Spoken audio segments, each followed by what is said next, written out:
Michel Foucault, em A Palavra e as Coisas.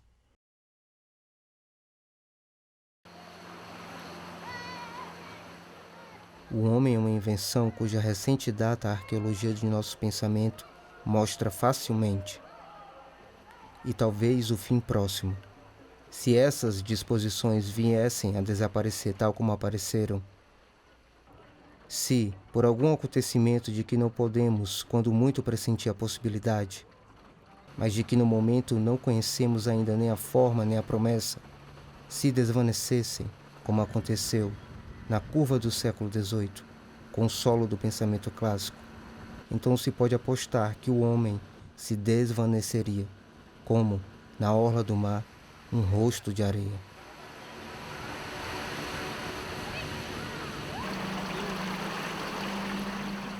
Seria possível adiar o fim do mundo sem a humanidade? O adiamento desse fim só se dará por múltiplas humanidades e extra-humanidades irredutíveis, como espíritos que dançam, os animais, as plantas, as rochas e outras gentes terranas. Um modo de vida predatório e contaminante da humanidade conjugada no singular, a do povo da mercadoria, como disse o xamã Davi Copenaua Yanomami, suprime a diversidade do mundo extra-humano e da vida multiespécie, sentenciando todos a um silêncio de morte que emudece a terra-floresta e seus povos, e que, portanto, é um mau silêncio. Se hoje o céu está em queda e a besta climática está acordando, é um sentido esgotado de humanidade que está caindo. E no silêncio desta queda, podemos ouvir o reclame orquestrado do mundo mais que humano, interespecífico e polifônico. Ouvir a orquestra da terra. Suspender um mau silêncio. É saber xamanizar o mundo, deter o mundo e desligar os motores barulhentos da máquina antropocêntrica, devastadora do planeta. Se outros povos da Terra são especialistas no fim do mundo, eles também sabem como adiá-lo. Por que adiar o fim do mundo? Para fazer ecoar outras existências mínimas e para poder contar suas histórias sem desfechos infernais.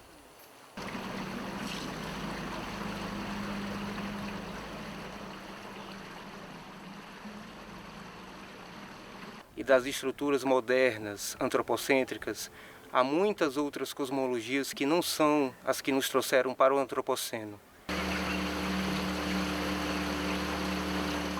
Convido vocês a fazerem comigo uma imersão apaixonada pelo emaranhado da vida multiespécies. Há uma potência cosmopolítica presente nas paisagens não humanas, que apesar das marcas antropocêntricas e da sua precariedade de um planeta ferido, são ambientes que confabulam resistências e alianças multinaturalistas. A vida multiespécie é perpassada por interesses solidários e relações de simbiose, um processo de misturas, um movimento de devir. Desse modo, uma vida que pode ser algo através de outros corpos é uma vida definida somente em termos modais e não substanciais, em termos éticos e não ontológicos.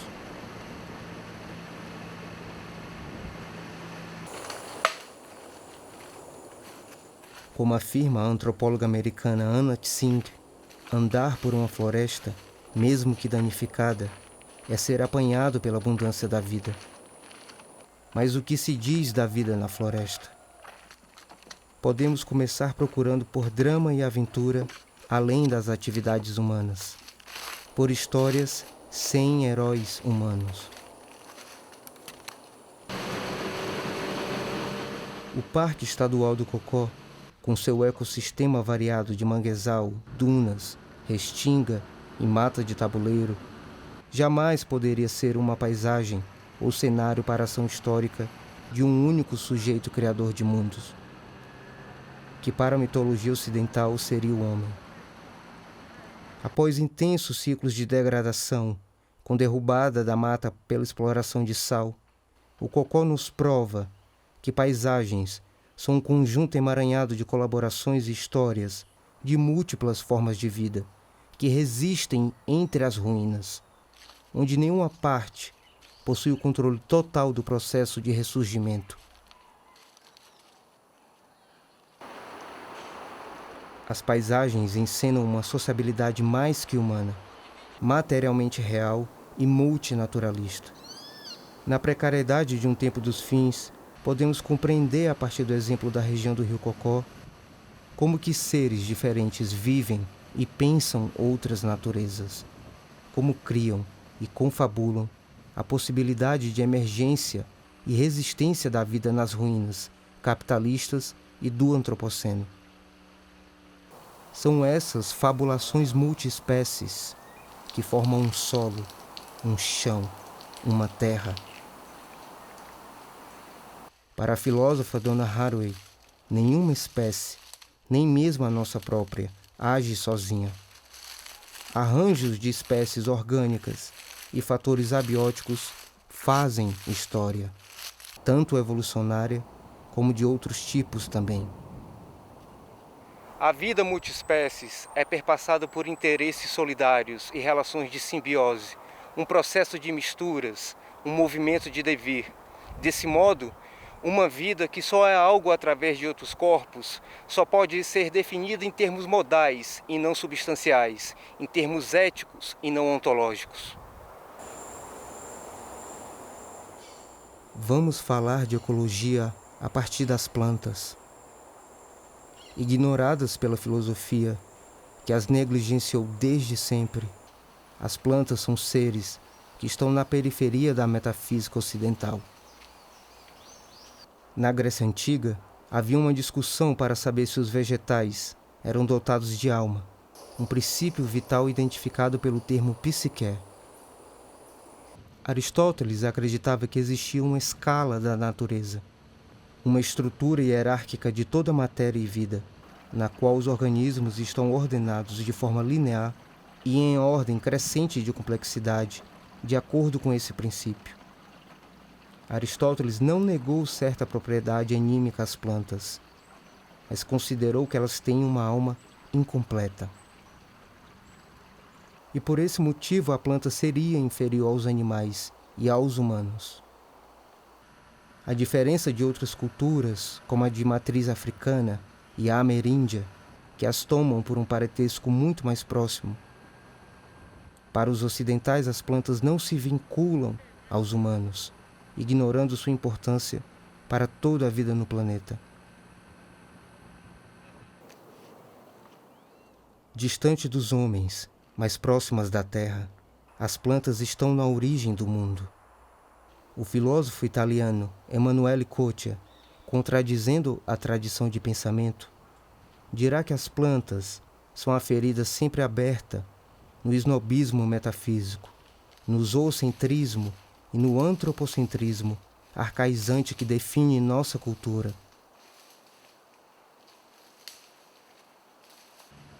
O mundo é um fato vegetal.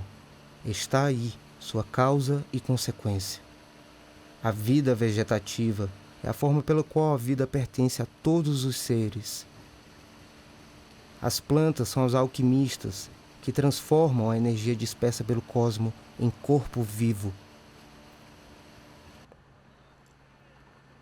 A botânica está mais próxima da cosmogonia do que imaginávamos. A floresta é um fato celeste que mostra que há uma continuidade essencial entre a terra e o céu. E como predizem os xamãs Yanomami, a eliminação das florestas levará ao fim do mundo, à queda do céu. A cosmopolítica Yanomami, em sua perspectiva xamânica, caracteriza o mundo natural por uma imagem essencial, um princípio de fertilidade, que compõe a beleza da terra-floresta. As palavras de Davi Copenaua contradizem a opacidade e o mutismo cosmológico do pensamento oco, esquecido, maléfico dos homens da cidade. Pajé, que guarda sabedoria, no memória, É importante garantir a nossa floresta. Sem a floresta, a terra fica pelada. O perigo está em cima. A poluição da cidade, a destruição da subsolo. Chega lá em cima, no peito do céu, cai no terra, ou cai no mar, ou cai na floresta, ou cai na cidade. E todo mundo fica doente. Nós, pajé, cuidamos onde tem um perigoso. Se nós não cuidar, a doença da poluição vai queimar, vai roer.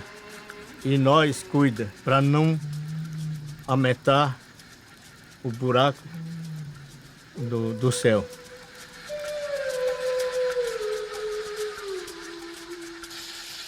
O povo da cidade não está preocupado. Ele só preocupa com dinheiro. Quando o índio fala, eles não entendem. Nós tentamos explicar, mas eles escutam muito pouco.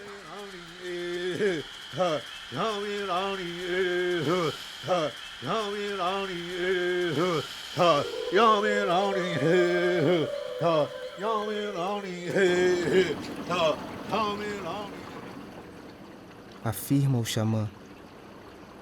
Na floresta, a ecologia somos nós, os humanos.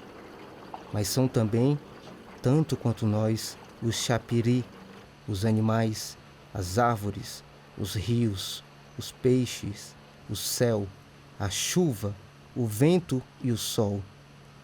É tudo o que veio à existência na floresta, longe dos brancos, tudo que ainda não tem cerca. As palavras da ecologia são nossas antigas palavras, as que Omama deu a nossos ancestrais. Os chapiri defendem a floresta desde que ela existe.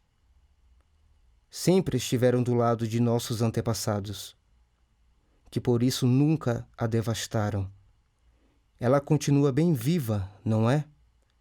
Os brancos, que antigamente ignoravam essas coisas, estão agora começando a entender. É por isso que alguns deles inventaram novas palavras para proteger a floresta.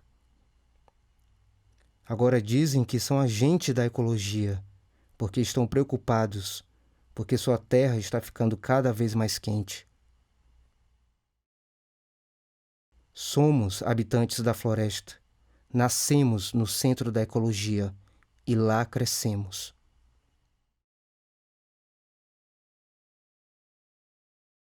Minhas ideias sobre a floresta continuaram caminhando, até eu ouvir, bem mais tarde, as palavras de Chico Mendes.